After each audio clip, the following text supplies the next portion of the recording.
Palmolive Brushless and Palmolive Lather Shaving Cream present Inner Sanctum Mysteries, starring Mary Astor.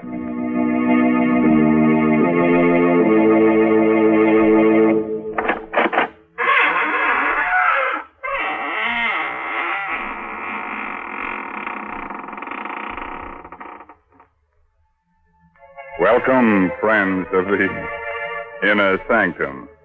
This is your host, Raymond, inviting you to come in through the squeaking door and catch your breath. Now, don't be embarrassed. Many of my guests here are out of breath. But they won't tell on you. I assure you they won't breathe a word of it.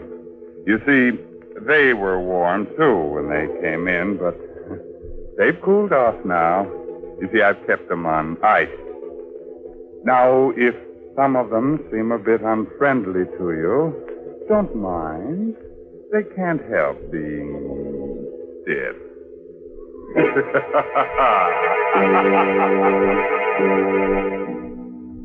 Tonight's Inner Sanctum story, The Silent Hands, is an original radio drama by Robert Sloan and Robert Tallman and stars Mary Astor in the role of Nina Kohler. Miss Astor is soon to appear in one of Metro-Goldwyn-Mayer's 20-year anniversary pictures, Meet Me in St. Louis. Tonight's Inner Sanctum drama is directed by Hyman Brown. Men, Inner Sanctum Mysteries ask you to shave with Palmolive Brushless or Palmolive Lather Shaving Cream. Either Palmolive Brushless or Palmolive Lather Shaving Cream gives you a clean, comfortable shave every time, free from razor burn, or mail the carton top to us, and we'll refund your money.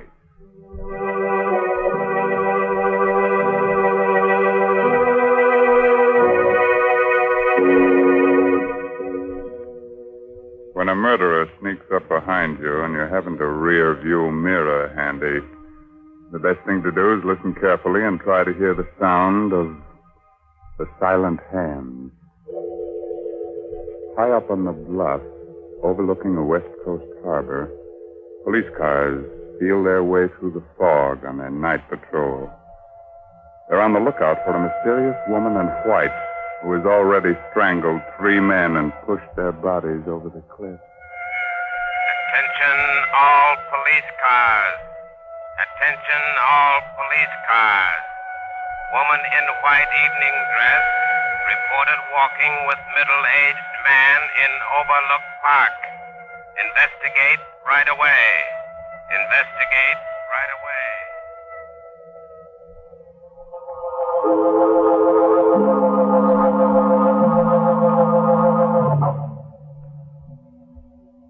Michael. Yes, Nina. It's getting chilly. Oh? Finish your cigarette, will you? Let's go in. Of course, Nina. Here, take my coat in the meantime. Put it over your shoulders. Thank you. What? Trembling? What's the matter? Nothing, just nerves, that's all. Michael. What, dear? My bag, it's gone. Well, are you sure you had it with you? Oh, yes, positive. Oh, well, it must be around here somewhere. Go on ahead, Nina. I'll find it for you. No, Oh, all right. But be careful of the cliff. Now, don't you worry, dear. Go on ahead. I'll catch up with you in a moment. Don't be long, Michael. Don't be long. I won't. Always losing a bag. I'm always finding it for her. There it is. Is it? Oh! Let go of me. Let go of my neck. Don't. No. Please. Don't push me over.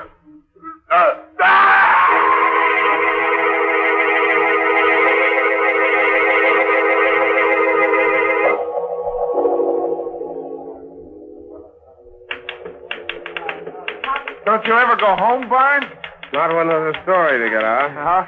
I'll be finished in a minute, McGraw, and then we can leave. Okay. Oh. Hello, Barnes speaking. Mr. Barnes, Yeah? you want a good story for your paper. Get into a cab and drive to Overlook Park right away. The 4th victim of the woman in white has been found. What? Tell me that again, please. I didn't catch the address. Quick, McGraw. Get on another phone and trace this call. I'll stall as long as I can. Oh, okay. Did you say that was Overlook Park, madam? Hello? Hello? Never mind, McGraw. She rang off. Well, who was it? Some dame trying to give me a tip on a murder. She said the woman in white had taken care of another victim. The woman in white? Yeah. We'd better get over to Overlook Park right away. There may be a story. Well, wait a minute, Park. What's the matter? You scared? Well, sure I am. You don't know who that was. It might be a trap. Come on. Look, don't be a fool, Barnes. You might be the next victim. You gotta call a cop. And tip off every other newspaper in town? Come on, McGraw. Every second counts.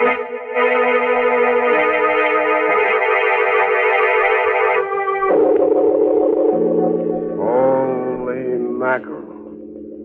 That dame was right. Look down there on the rock. What is it? A man's body. A man without a coat. We better get the police. Yeah, we'll phone the story in and then we'll... Hey, wait a minute. Look at this. Barnes, don't touch anything. I won't. Just want to see if... Yeah. The same, all right. What's the same? This metal ring on the ground. And a piece of silk next to it. That's what they found before in every one of these murders. What do you suppose it means? I don't know. The cops say it's like an East Indian trick. Practiced by highway thieves. A precious stone or coins left on the road. When a traveler stoops over to pick it up, wham! A silk noose is slipped over the neck, and in a few seconds, it's all over. Barnes. Yeah? Somebody watching us. What? Over there. Behind that hedge. Something moving. Something white. You got a gun? No. Neither have I. Come on, we better not fool around. Which way do we go? Back to the car? No. There's a house beyond those trees. Maybe we can get to a phone. Okay, let's run for it. Right.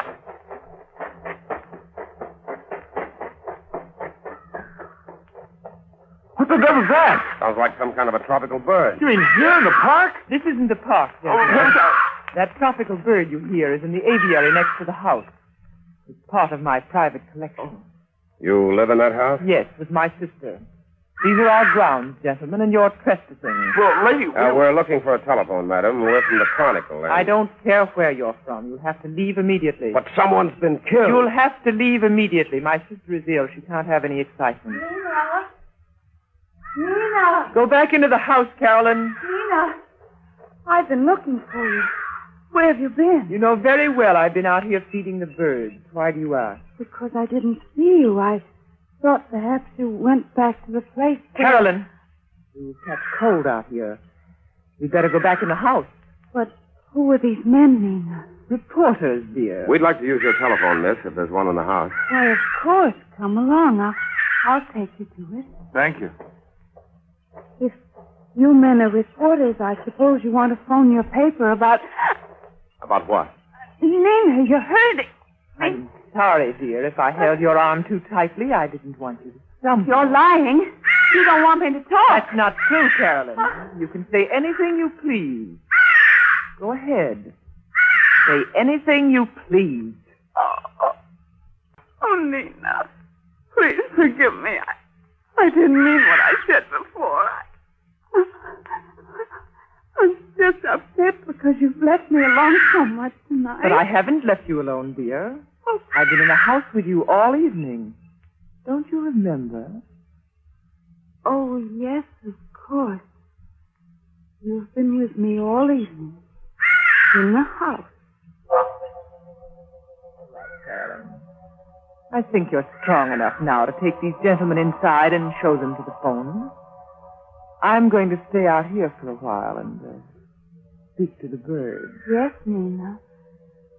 This way, please. Now go along, McGraw. I'll be with you in a minute. Okay, I'll put the call through. Are you staying behind just to watch me? In a way, yes. You're a fool. Well, maybe I am. But these birds you've collected fascinate me. Especially the gaily colored ones which were brought over from the Orient. Oh, are you a fancier? In a manner of speaking. At least I know that the creature with the yellow bill and the green eyes is a very rare species. I had to write a story about it once. Indeed. Yeah. It's found only in certain parts of India. What if it is? You've been to India, haven't you? Never. You're lying.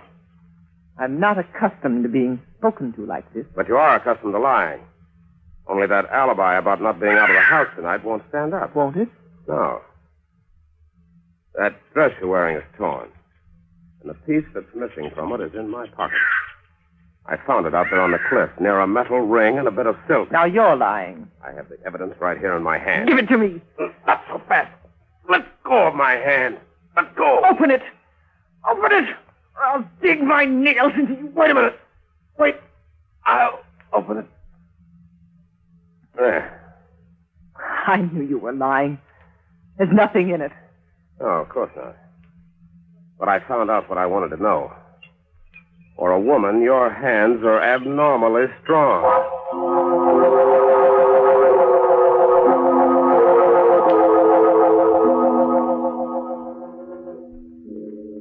So now it's your turn to watch me and follow me around, huh, Mr. McGraw? Oh, not necessarily. Your friend must think I intend to run off before the police arrive. But he's wrong. I have nothing to fear from the police. Of course not. Don't stand there and grin at me. I'm cold and miserable. If you had any manners, you'd take off your coat and offer it to me before I freeze to death. You can have my coat. Here. Thank you. Wait a minute. Where are you going? Back to the house. There's a police car there now. Well, good. I'll go back with you. Just a moment. What's the matter? My watch. I've lost my watch somewhere along the path. Who are you kidding? I just saw you throw it over in the grass. Here it is, right over here. What's the devil? Where'd she go to? Where'd she... Oh! My stuff! No! That's wrong! Just pushing me up! Quick!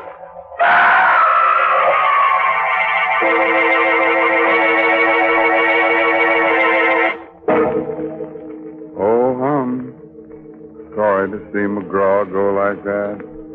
He was such a nice boy. But, you know, it's his own fault in a way. He never should have tried that jump without a parachute.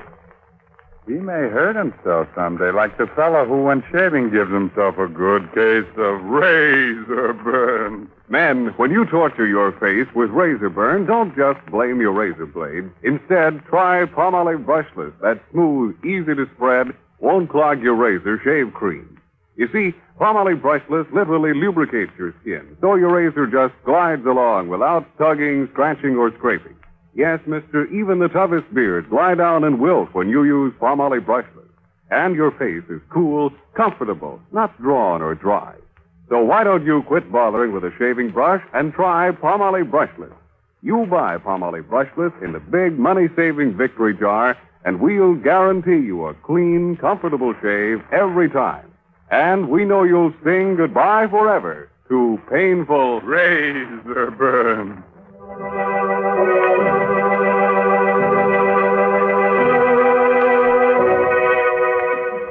Let's get back to Nina and that beautiful Indian rope trick. After that double-header killing, Nina was picked up by the police and put in jail on suspicion of murder. But the case against her was still pretty slim, and when Barnes went down to his cell to get her story for his paper. You seem very confident for a woman who has so little time left to live. You're meddling, Mr. Barnes. Something that doesn't concern you. No, it does concern me. McGraw was a good friend of mine. I'm warning you not to interfere, Mr. Barnes. You'll regret it if you do. You'll regret it more. I have everything to gain and nothing to lose. Nothing but your life. Yeah, what about yours? They'll never convict me. Don't be so sure. I'm innocent. They can't even keep me here another 24 hours. So your lawyers are going to spring you, huh? I have influential friends, Mr. Barnes. And when I'm free, I want to be left alone. You understand? You don't frighten me, Miss Kohler. I'll get the goods on you if it's the last thing I ever do. If you try, it will be the last thing you ever do. Miss Kohler, the sister's here. Oh, thank you. Nina. You're free. You're free, darling. Yes, I know. George told me he was getting out a writ. You see, Mr. Barnes, I have influential people. Well, they won't always be able to help you. No? Come along, Carolyn. I have so much to tell you. Yes, dear. Mr. Barnes, you've got to help me. What? It's a matter of life and death. Come to the house tonight at 10 o'clock. I'll be feeding the birds in the aviary. Right. Carolyn, what are you doing? I'm coming, Nina. I'm coming.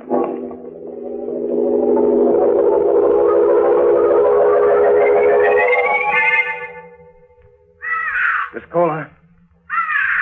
Miss Kohler. Oh, Mr. Barnes, thank heaven you're here.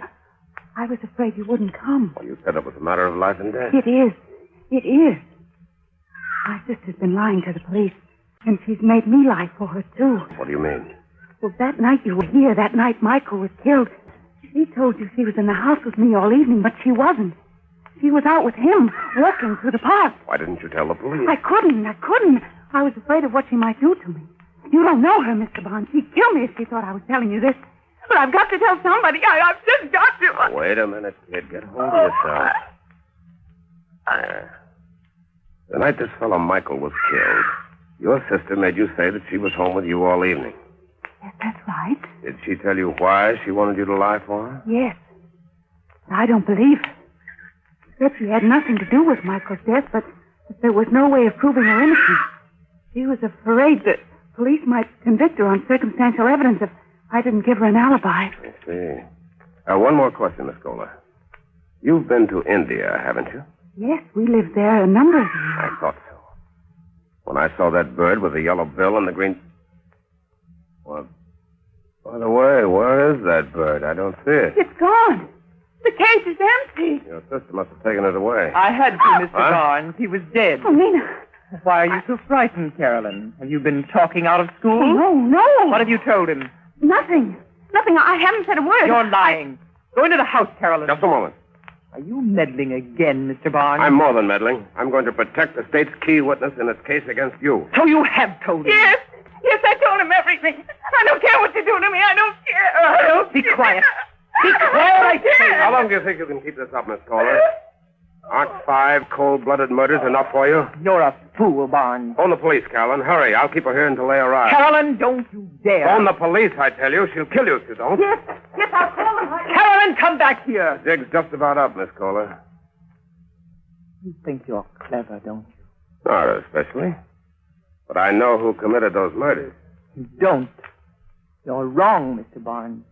I can prove that you're wrong. You're wasting your breath. But I'm innocent, I tell you. And I can prove it if you give me half a chance. What chance did you give McGraw? I wasn't anywhere near McGraw when he was killed. And Michael was my best friend. Yeah, tell that to the cops. Give me a break, Mr. Barnes. I'll admit I was with Michael that night he was killed, but I didn't do it. I couldn't have done it. You couldn't have done it. No. I'll show you why if you let me go back to the place where it happened. What do you think I am? I think you're a gentleman, Mr. Barnes. And I know you want to find out who murdered your friend. But you never will find out if they convict me. You'll never find the real murderer. Won't you believe me?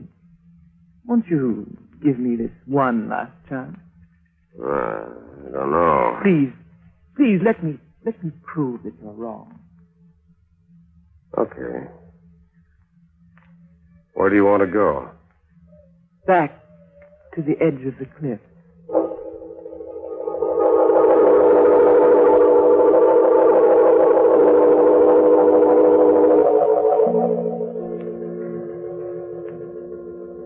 Michael and I were standing just about here, Mr. Barnes. Yes, go on. We were talking about the mysterious murders that had taken place on these bluffs overlooking the harbor. We were joking about the fact that I was a woman dressed in white. You're in white again tonight, Miss Kohler. Yes, it's my favorite color. I see. We stood here for a while, and then the cold air chilled me, so I asked Michael for his coat. May I have your coat, please, Mr. Barnes? What's the idea? I want to show you what happened. Well, do you have to be that graphic? Yes, it's important. The details are terribly important. All right, you can have my coat. But I'm warning you, Miss Kohler. I know the game. Slipping a silk noose over a man's neck is done more easily when his coat's off. That's why all the victims were found in their shirt sleeves. But Michael was the only one I knew. I couldn't possibly have had a motive for killing the others. They're complete strangers to me. That's not much of a defense. Psychopathic murderers often kill without a motive. They do it for the thrill it gives them, whether they know their victims or not. All right, continue with your story, Miss Kohler. Well, after I put on Michael's coat, I started toward the house. Yes? And then I missed my bag. Yes? I guess I left it near the edge in this, over there somewhere beside that rock. Good heavens. What's the matter? Isn't that another bag over there? Where? Beside the rock. Get it, Mr. Barnes, and bring it here. What? Bring it here. Oh, no, you bring it here. Oh, all right. If you're that frightened of me, I will. Just an ordinary bag. I don't know why you were afraid of picking it up. Nothing could have... Oh, my neck! I knew you couldn't resist another victim, Mr. Barnes. But you forgot about my strong hands and this coat I borrowed from you. You should have known better than to try that trick while I still had it on. There are other ways of committing murder, Miss Kohler. And I'm sure a psychopathic killer like yourself knows most of them. Yes, I do. Stay where you are. You're smarter than I thought, Miss Kohler. I never dreamed that you'd plant a gun in that bag. That was the chief's idea. You underrated our police force, Barnes. We've suspected you for some time. We couldn't get the goods on you till tonight. We? Yes. Didn't you know there were women detectives? My sister and I have been leading you on ever since you killed Michael. And all the time I was figuring I could pin the rap on you.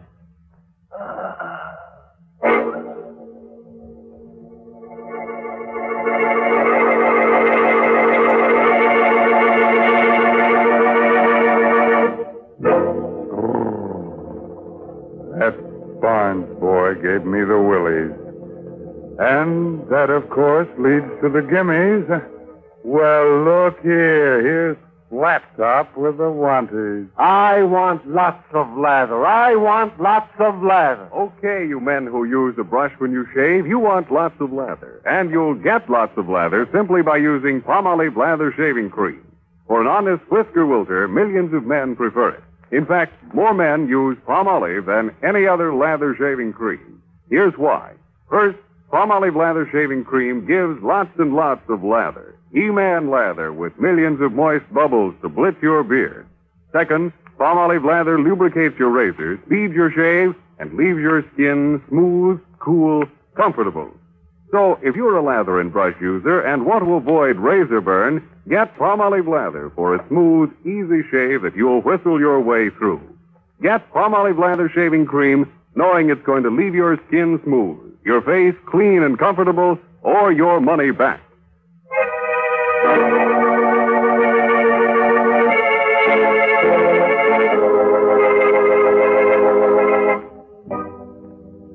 Well, it's time to fold up the ghosts now, those little folds, and put them back in the closet with the family skeleton, which is something.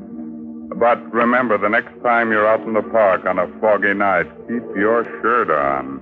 And keep your coat on, too. Although silent hands are liable to give you a pain in the neck. By the way, this month's Inner Sanctum Mystery is Said the Spider to the Fly by Richard Shattuck. Well, if there's no more business to scare up, I guess I'll turn on the darkness. Thanks. So, until next week, when Palmolive Brushless and Palmolive Lather Shaving Creams bring you another Inner Sanctum Mystery. Good night. Pleasant dreams.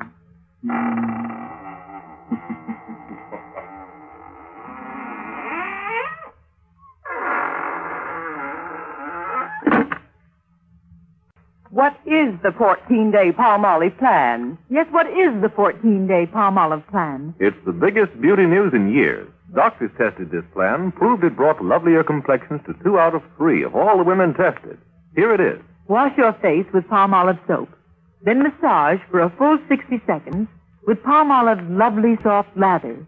Then rinse. Do this 3 times a day. Easy to do, yet 36 doctors prove this Palmolive plan brings a lovelier complexion to 2 out of 3 women. No matter what type of skin you have, dry or oily, the 14-day Palmolive plan works. So get Palmolive. See what Palmolive can do for your skin in only 14 days. This is CBS, the Columbia Broadcasting System.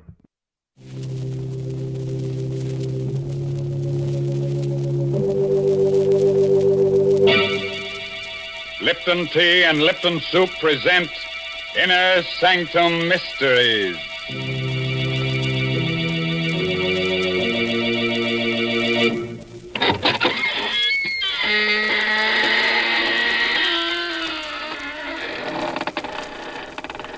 Good evening, fiends. Friends of the Inner Sanctum. This is Raymond, your host, inviting you through the squeaking door. Don't hesitate. Come right in. Oh, it's a bit dark. Careful, don't brush up against that skeleton. Oh, he's quite harmless, I assure you. He's only the skeleton in our closet come out for a bit of air. The idea of a skeleton coming out for air. Such nonsense. Oh, you mean because it's already so well ventilated? Oh, how do you do, Mary Bennett? Hello, Mr. Raymond. Now, you tell me truthfully, is there a family skeleton in your closet? Oh, yes, indeed. And what's more, we make no bones about it. But I'd like to really get him out of the closet. I need space to store my Lipton's noodle soup. What a silly thing to say. You know very well that Lipton's noodle soup comes in a tidy little package that takes up hardly any room at all. Oh. Fact is, Lipton's is convenient all the way around. It takes hardly any time to make, costs less, and makes lots more than canned soups. And when it comes to flavor, nothing can beat Lipton's. It's a grand, homemade tasting noodle soup with a chickeny flavor. And, folks, Lipton's is just swimming with tender, golden egg noodles. It's like I always say, you just don't know how good noodle soup can be till you've tried Lipton's. And like I always say, tonight, put a tight hat on your head so your hair won't rise. And get ready to listen to No Coffin for the Dead. It's an original story by Emil Tepperman. And our star tonight is that famous radio actor, Les Tremaine, who plays the part of Tom Archer.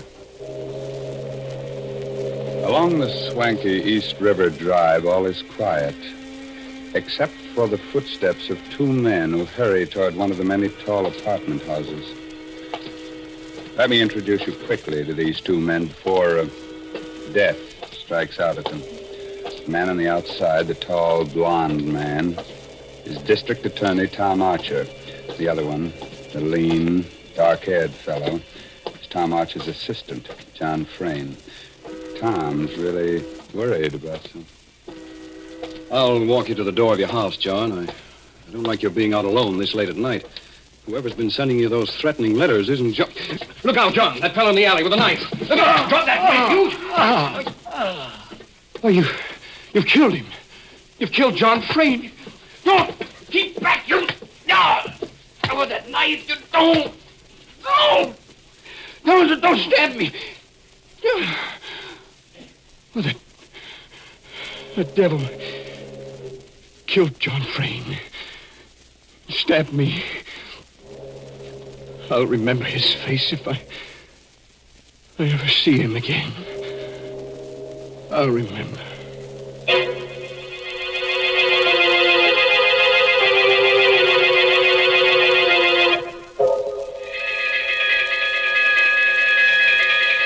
When I began to regain consciousness after that attack, I was lying on the ground at the mouth of the little alley near John Frayne's home.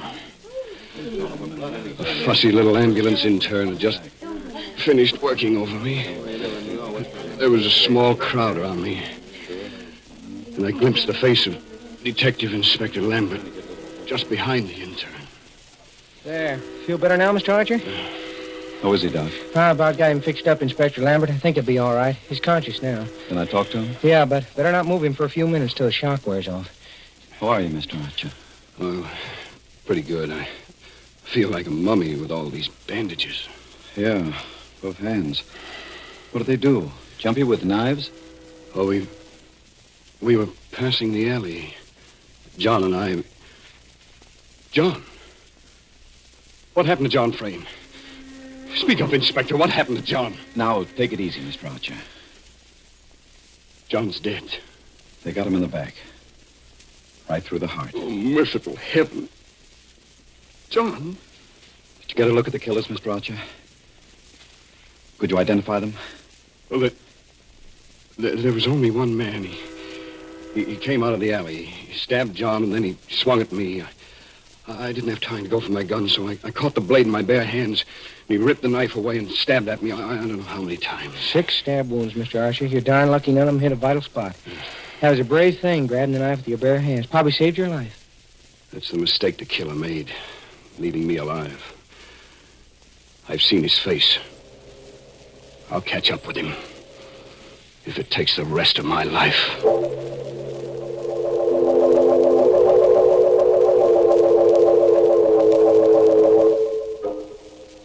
I was a bit shaky on my feet when Inspector Lambert and the intern helped me up. But I insisted on going over to where the body of John Frayne lay, covered with a white sheet. And then I saw Susan, leaning against the great comforting bulk of old Mrs. Hogan, her housekeeper. She was looking down at the shroud that covered her husband's body. It was God's will, Mrs. Frayne. Susan. Oh, Tom. Tom, I can't believe it. John. Be brave, Susan. John's dead. Nothing I can say will replace him. Have you any idea who the murderer is? I saw his face for a moment, that's all. But I'll recognize it again, I'm sure. Mr. Archer, here's something we found in the alley. What is it, Inspector? Looks like the charm off a watch fob. It's broken off. A charm? Well... You recognize it, Mrs. Frayne? Oh, no. No, it can't be. It can't be. No, of course not, Susan. There are hundreds of watch charms like this one. What is it, Mrs. Frayne? That watch charm. My younger brother, Peter, wears one just like it. Oh?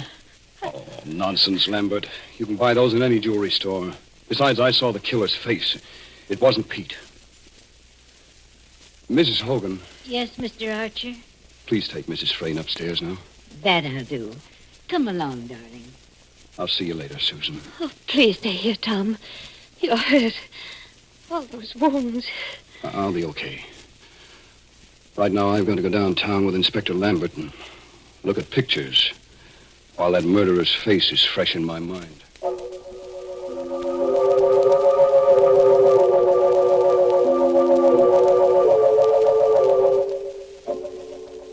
At headquarters, I looked through hundreds of pictures in the Rogues Gallery. It was just 2 hours before I came upon the photograph. Lambert, this is our man. You're sure? Positive. I'll never forget that face. Turn it over. Let's see the name, quick. Right. Bart Hogan. Good heavens. Bart Hogan? That would be the son of old Mrs. Hogan, the Frayne housekeeper. Lambert and I both remembered the case of Bart Hogan. It went back 5 years before John Frayne had married Susan. Bart Hogan had lived with his mother, both working for Susan's father. One day, Bart Hogan had snatched up a kitchen knife and attacked Susan's father with mad fury. Only John's lucky arrival had saved the old man. John subdued Bart Hogan. The mad youngster had been committed to the state asylum for life. But he had escaped 7 months ago. Nobody had heard from him since then. Until tonight. Great Scott. So that murderous kid has come back after all these years to get his revenge. I'm going back to the Frayne house. I want to talk to Mrs. Hogan. You think you might know where our son can be found? Who knows? I'll talk to her anyway. By the way, Mr. Archer. Yes? While you're up there, suppose you just kind of check on whether Brother Pete has lost his watch charm.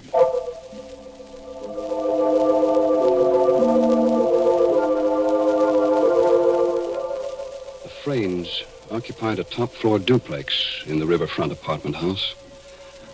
I took the elevator up, and Mrs. Hogan admitted me.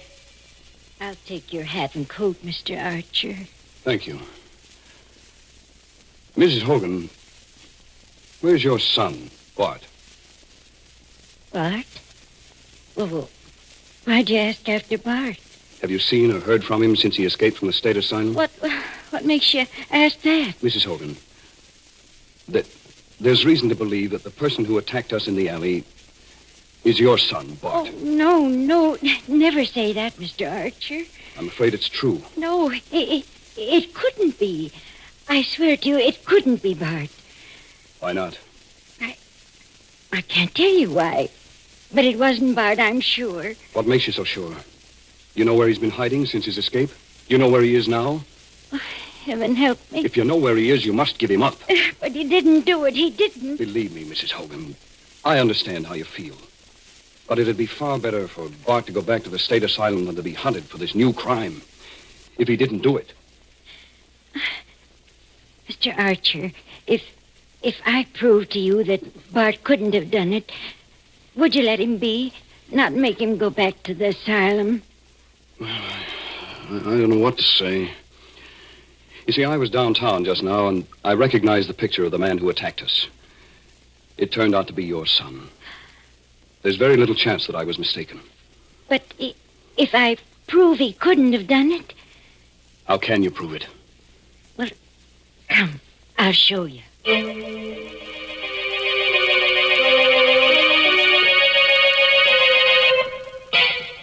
Her usually ruddy face was drained of blood as she led me up the stairs to the upper floor of the duplex, and then along the hall to her room. I always keep the door locked. Go inside, please. Well, I don't see anything in this room, Mrs. Hogan. Well, over here, please, the closet. Is that you, Ma? Is that you? It's all right, Bart, darling. I brought a good friend. Good heavens. You've been hiding him here in this closet? For 7 months now. When he escaped from the asylum, he came here. I cleared out the closet. It just holds the cot.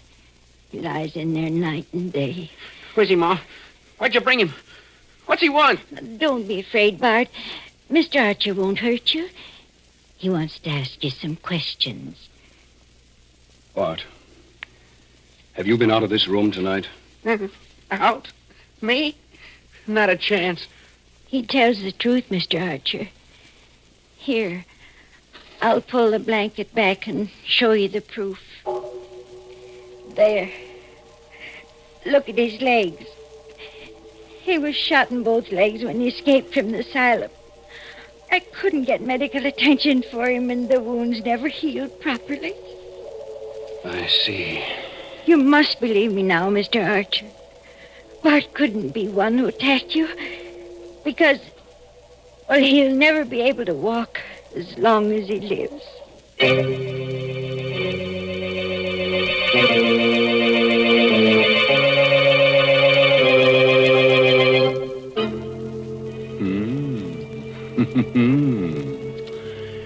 Well, now, if Bart Hogan didn't do it, and mind you, I said if, then who did kill poor John Frayne? Well, whoever killed him must have been a rather cheerful person because he took life so cheerfully. Cheerful indeed. Mr. Raymond, you've always had such gruesome thoughts on your mind, you wouldn't recognize something cheerful if you met right up with it. Oh, now, Mary, aren't you being a bit unfair? No, I'm not. You just don't know what folks like. But you listen to me, because I'm going to make a suggestion that'll please everyone. All right. Folks, if you want to give the boys overseas a real taste of home, why not send them a package or two of Lipton's noodle soup? It's so easy to do. You don't even need a request slip. You know, a bowl of hot soup makes a mighty good snack for the boys. And when they receive Lipton's noodle soup mix, they're getting that old-fashioned kind of chickeny-tasting noodle soup. So send a package or two of Lipton's to your favorite serviceman. That's a terrific suggestion. And here's another thing that pleases me. There seems to be plenty of murder ahead in tonight's story. You remember that pretty little girl, Susan? Well, looks like she's next on the murderer's list. How about that, Tom? Come on, tell us more. And don't stare the door. When I entered the living room on the lower floor, a few minutes later, Susan and Peter were there with Arnold Matson, the lawyer. I tell you, this is a serious problem, Susan, and we've got to find an answer to it. There is no answer, Mr. Matson. Oh, Tom, thank heaven you've come at last. Hello, Susan. Hello, Peter. Hi. You know Mr. Matson, of course. Of course. I understand, Mr. Archer, that you narrowly escaped the same fate as poor John. Well, I was lucky. Those bandages must be a nuisance. I can stand them. Bandages are better than a shroud. By the way, Peter, that looks like a new watch charm you're wearing. What, this? Oh, I lost the other one someplace, so I bought a new one. What of it? Oh, nothing. Mr. Matson, when I came in, you were saying something about a serious problem. Exactly. As you know, Susan's father left an estate of $1.25 million in a trust fund to be paid to Susan on her 23rd birthday. Yes, I know. And she'll be 23 next month. But there's a proviso in the will, Mr. Archer. In order to receive the inheritance, Susan must be married and living with her husband on that date. Please, Mr. Matson, I don't want to talk about the money. Yes, but don't you see? You'll lose it all. The will distinctly says that you must be living with your husband.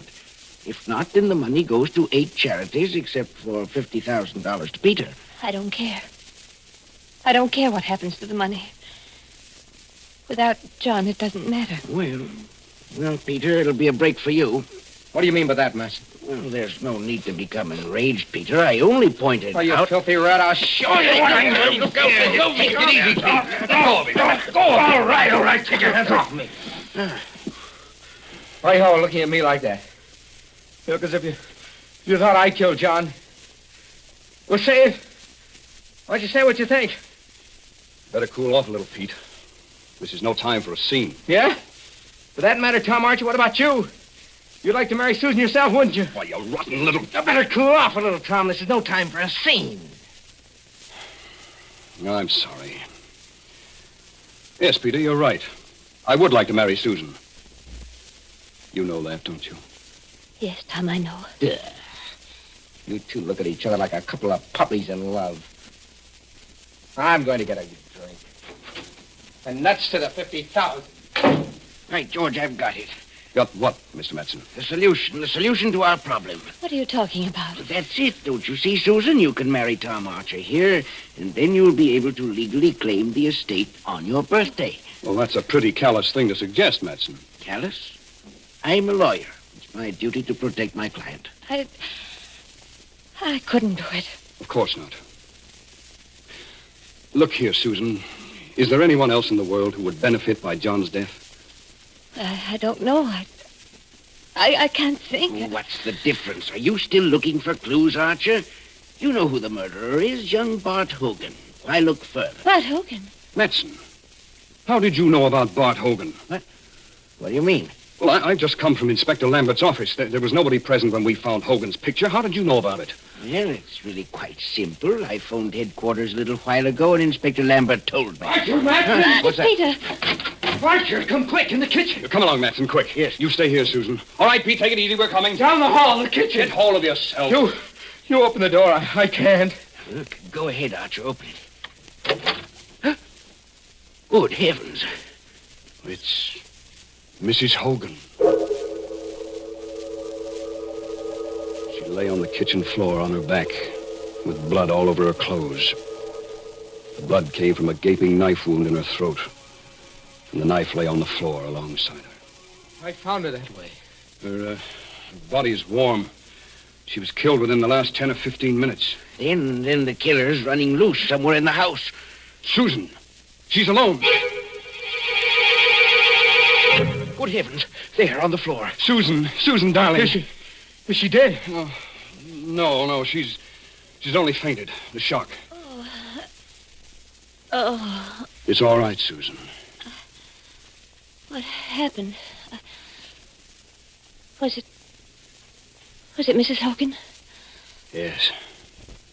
Who? We don't know. But the killer's in the house. That madman is liable to kill us all, one at a time. I have a revolver. Let's search the house. Right. Matson, you go in the kitchen and stand guard over that knife. There may be fingerprints on it. Very well. Peter, you stay here with Susan. Here's my gun. Don't be afraid to use it. Wait. Wait just a minute. What is it, Matson? Has it occurred to you the killer may be one of us? One of us?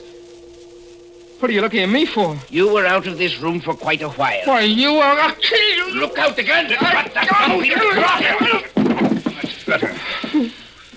I'll take the gun. He was going to shoot me. Sorry. I lost my head. Susan, I'm sorry you have to go through all this. Everybody's on edge. There's a killer loose in the house, and we've got to find him. Yes, Tom. I know you'll do whatever's right. I'll try. You two. You can both stay here with Susan. I'll search the house myself. Matson, call the police. Yes, but how can you hold the gun with your hands all bandaged? You can't pull the trigger. I'll use it as a club. All right, now. Don't move out of this room till I return. Be careful, Tom. You mustn't let anything happen to you, too.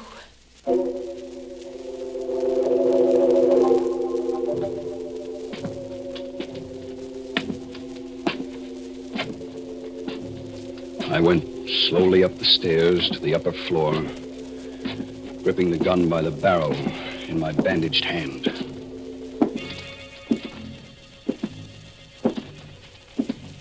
At the end of the hall, I stopped before the door of Mrs. Hogan's room.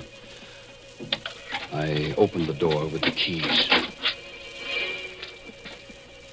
Inside the room, the closet door was open. Bart Hogan was still lying on his cot. He must have been expecting me. His eyes were wild with terror. He had a long pencil clutched in his right hand, the only weapon he could find to use against me. His left fist was clutched into a tight ball. He watched me, stiff with fear, as I moved slowly toward him, across the room. Keep away from me. I had no time to waste on him. I swept aside the fist that clutched the pencil. Help! And brought the revolver butt down hard on his forehead. I went over to the window, opened it. Then I went back to the bed and pulled the sheet, pulled it away, lifted him. His weak and withered legs dangled uselessly. I carried him over to the window, rested him against the sill. He opened his eyes. He was recovering from the blow. I didn't wait. I pushed hard. He went toppling out of the window.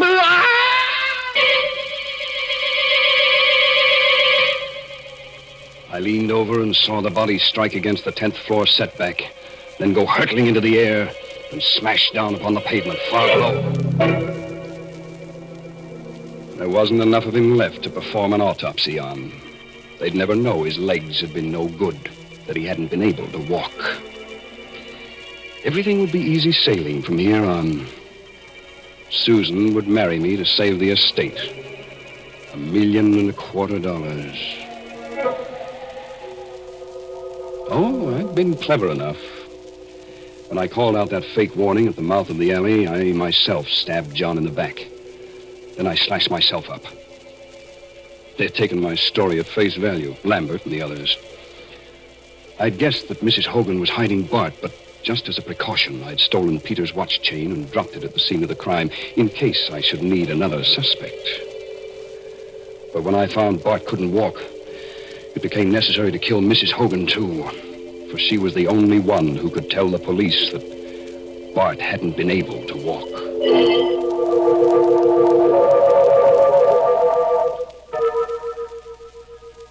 All I had had to do now was go down and say I'd found Bart, we had fought, and he had fallen from the window.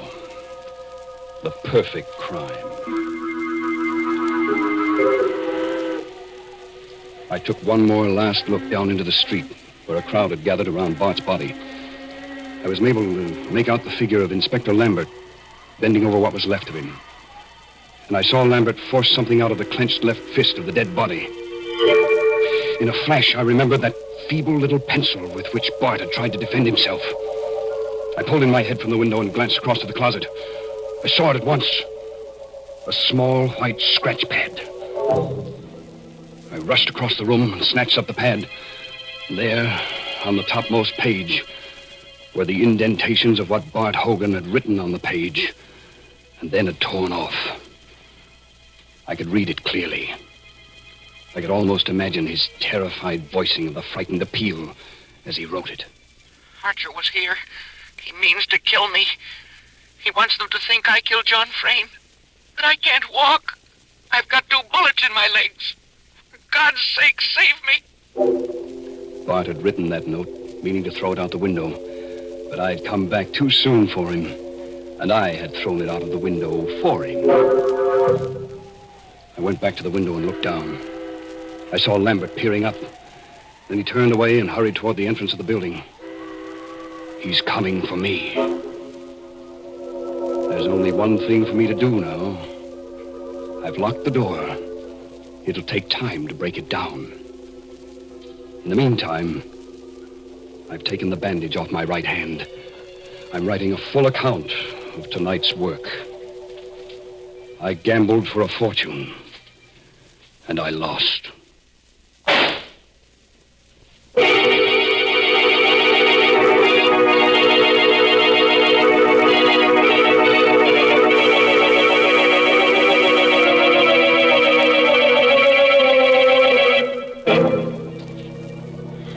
Oh, dear. And I loved that boy so. Yes, sir, he seemed like such a nice young man. Well, his trouble was he tried to commit the perfect crime without first practicing up on minor crimes. He should have started by stealing watermelons and then maybe tried his hand at robbing mail trains. Mr. Raymond, what are you suggesting? And just when I was getting ready to tell people to send a bowl of soup to the boys overseas. Wouldn't the soup get cold by the time it arrived? Oh, of course not. Why, Lipton's noodle soup mix comes in a flat package. You simply send it along to your favorite soldier. And he'll be pleased by your little gift because this noodle soup is just like a taste of home. So enclose a package or 2 of Lipton's the next time you write to him.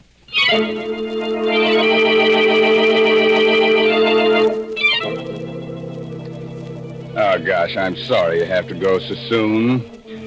But drop in again next Tuesday for another little blood fest. You know, some people have to commit murders to get a kick out of life.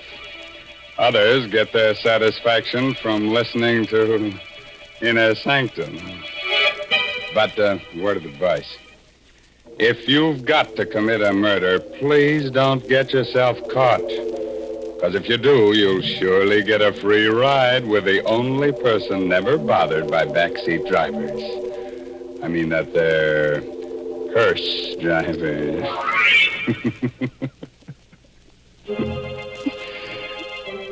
By the way, this month's Inner Sanctum mystery novel is A Time to Die by Hilda Lawrence. Now, I guess it's time to close that there squeaking door until next week when Lipton Tea and Lipton Soup bring you another Inner Sanctum mystery directed by Hyman Brown. So until then, good night. Pleasant dreams.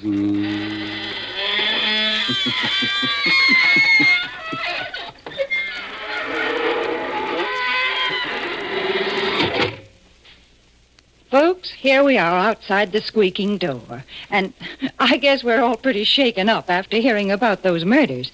But I know just the thing that'll put us back to normal again. It's Lipton tea. Yes, a cup of that brisk Lipton tea would do just fine. And did you notice that word brisk? B-R-I-S-K. It's a mighty important word in tea language. The tea experts always use it. It means that Lipton tea has a lively flavor. It's never wishy-washy. That's why most folks prefer Lipton's to any other kind. Now, don't forget, that's Lipton tea. And don't forget to tune in again next Tuesday night to Inner Sanctum. This is CBS, the Columbia Broadcasting System.